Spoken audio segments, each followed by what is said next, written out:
Traveled to Norway in 2009, and I was in this town called Kautokeino, way above the Arctic Circle. It's heavily populated with Sami people. And I walked into this bar. The first thing I saw was, is that my artwork? It was framed and on the wall, and it just blew me away because I had no idea.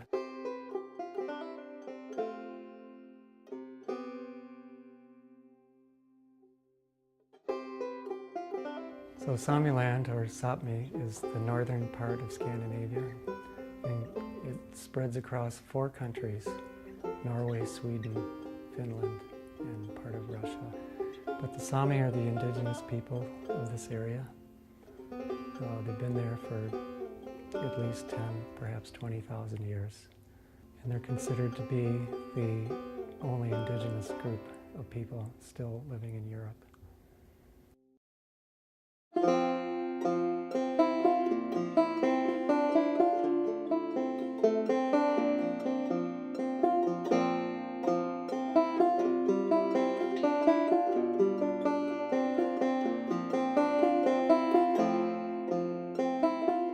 Well, I started making the Sami images.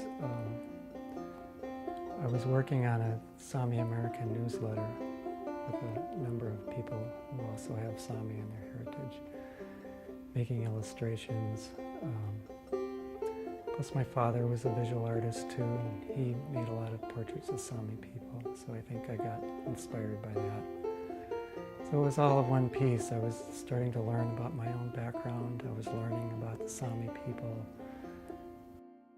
After I had compiled, a good number of illustrations, I hit on this idea of, well, I could make a calendar and use my own illustrations along with my father's. And I made it a bilingual calendar that was in English and Sami. I started collecting historical facts and important dates of famous Sami cultural figures and things.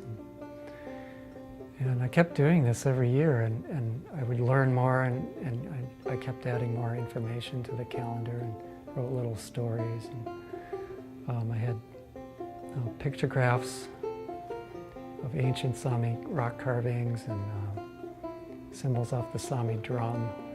And I just kept adding all this stuff to it, and pretty soon I had put together, it was almost like a book, and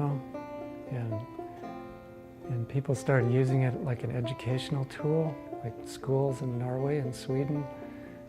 They would write back to me and say, oh, we use your calendar in our classes. Because they would tell me that, we've never seen anything like this, to have all this information all in one place. And that was a great compliment to hear that.